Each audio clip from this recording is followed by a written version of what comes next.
అందరికీ నమస్కారం, welcome back to my channel. అధికారులు రాజకీయ నాయకులు కాదు, కానీ అధికారులు అది ఏ డిపార్ట్మెంట్ అయినా ఆ అధికారులు సరిగ్గా పనిచేస్తే దేశం రూపురేఖలు మారిపోతాయని నేను నమ్ముతాను. అందులో పోలీసు వ్యవస్థ అద్భుతంగా కనుక పనిచేయగలిగితే ఈ రాజకీయ నాయకుల అండదండలు లేకుండా, లేకపోతే వారి సంఖ కింద దూరకుండా కొంతమంది చేయగలిగితే తప్పకుండా ఈ దేశంలోని క్రైమ్ని తగ్గించవచ్చు. కానీ అలాంటి పోలీసుల్లోనే కొంతమంది అవినీతి పరులు ఉంటారు.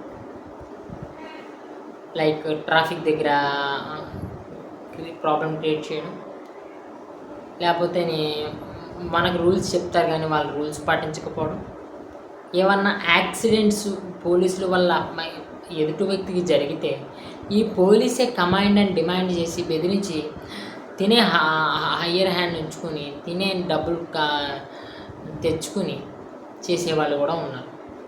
అలాగా తమిళనాడులో ఒక కేసు జరిగింది. అందులోని మొత్తం 9 మంది పోలీసులకి ఉరిశిక్ష మద్రాస్ సెక్షన్ కోర్టు విధించడం జరిగింది ఏప్రిల్ 6వ తారీఖు. అందులోని చూసుకుంటే కనుక ఒక ఇన్స్పెక్టర్, 2 సబ్ ఇన్స్పెక్టర్లు, 2 హెడ్ కానిస్టేబుల్స్ అండ్ 4 కానిస్టేబుల్స్ కూడా ఉండటం జరిగింది. ఇది ఎక్కడ జరిగిందంటే ఏంటంటే మ్యాటర్ సౌత్ తమిళనాడులోని తుత్తుకూడు అనే జిల్లాలోని ఒక పంచాయతీ గ్రామంలో ఒక పోలీస్ స్టేషన్ ఉంది.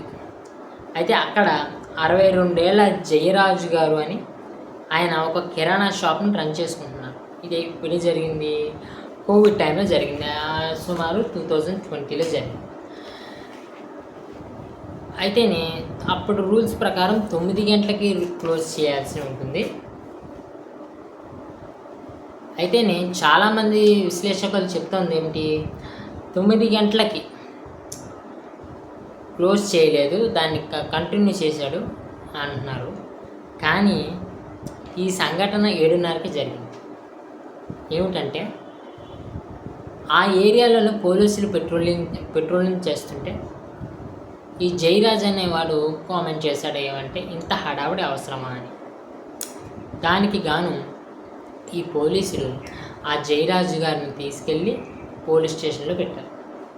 అయితే ఆ తర్వాత అతని కొడుకు పేరు వచ్చేసి వెంకటెక్స్, 31 ఏళ్ళు. అతను వచ్చి మా తండ్రిని ఎందుకు పోలీస్ స్టేషన్కి తీసుకొచ్చారు లేకపోతే స్టేషన్లో వేశారు అంటే, ఆ కొడుకును కూడా వేసి శుభ్రంగా రక్తం ఊడేలాగా కొట్టడం జరిగింది రాత్రి. ఆ తర్వాత రోజు శానిటైజేషన్ వర్కర్ని తీసుకొచ్చి అది క్లీన్ చేయించి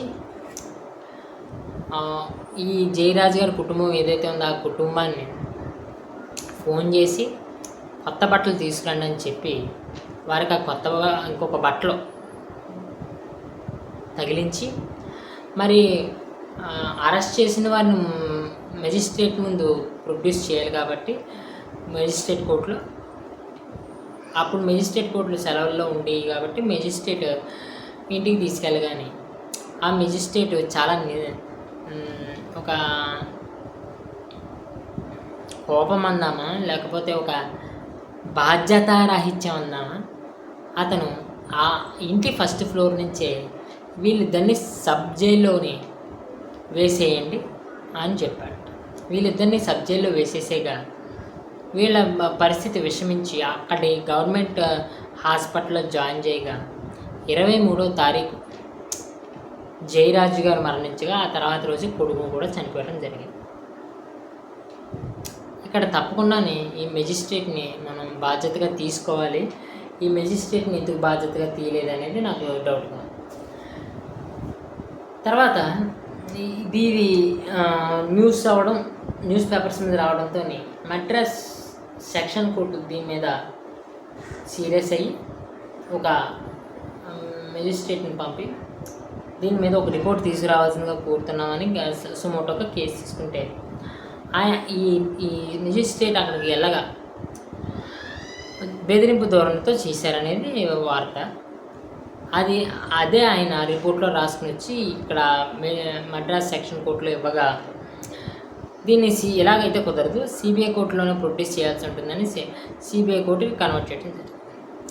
సిబిఐ కోర్టు వారు దాన్ని బాగా పరిశీలించి ఒక రిపోర్ట్ ఇచ్చి ఆ రిపోర్ట్లో ఈ 9 మంది కొట్టడం వల్లే ఆ 20 చనిపోయారనేది కన్ఫర్మ్ చేశారు.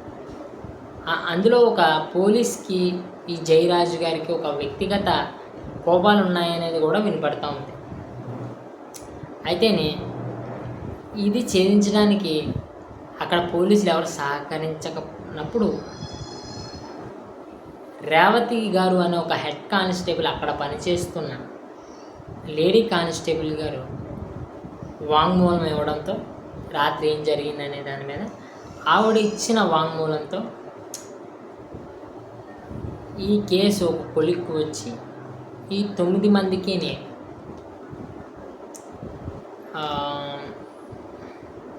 ఉరిశిక్ష వేయడం జరిగింది. అయితేనే మరి ఇప్పుడు చూడాలి ఈ ఉరిశిక్షని అమలు పరిచేస్తారా, లేకపోతే ఆ దోషులు ఏమన్నా సుప్రీంకోర్టుకి లేకపోతే రాష్ట్రపతి క్షమాభిక్షకి పెట్టుకుంటారా, వాళ్ళు ఆమోదిస్తారా, ఇవన్నీ చూడాలి. ఇది మరి హాట్ అంశంగానే చెప్పుకోవాలి. అయితేనే ఈ పోలీస్ వ్యవస్థ ఇంత దారుణంగా కొందరు పనిచేస్తుంటే దాన్ని ప్రక్షాళన చేసుకోలేకపోతే, చేస్తే పొలిటీషియన్స్ అన్నా చేయాలి, లేకపోతే జనాలుగా మనమే చేయాలి. వారు ఏమైనా మిస్టేక్ మనం అది చేయాలంటే లా మీద మనకి ఒక పట్టు అనేది ఉండాలి, బేసిక్ నాలెడ్జ్ ఉండాలి. నాకు బోల్డ్ పనులు ఉన్నాయి, నేనే నేర్చుకుంటాను, లేకపోతే నేనే తెలుసుకుంటాను అని ఇలాంటివి పెట్టుకోకుండా బేసిక్ లా అంటే ఒకరు వచ్చి నన్ను అరెస్ట్ చేస్తే ఓకేనా, నన్ను పోలీస్ కొడితే ఓకేనా, కొట్టకుండా తీసుకెళ్ళాలా, ఇలాంటివి ఉంటాయి. ఇలాంటి బేసిక్గా తెలుసుకుని ప్రజల్లో ఒక అవగాహన ఉంది కాబట్టి ఈ పోలీసులకి ఇందులో కొంతమంది క్రూరులకి కట్టడికి చేసినట్టుగా మనం చెప్పుకోవచ్చు. ఇలాంటి వ్యవస్థలు సరిగ్గా పనిచేస్తేనే దేశం సరిగ్గా ఉంటుంది. మరి ఇప్పుడు దాకా వ్యవస్థలు సరిగ్గా పని చెయ్యకే దేశం పరిస్థితి ఇలా ఉన్నదని నేను భావిస్తూ, నా వీడియో కనుక నచ్చితే లైక్ చేసి షేర్ చేసి సబ్స్క్రైబ్ చేసుకోండి. మరి ఈ వీడియోకి ఇంతే, సెలవు.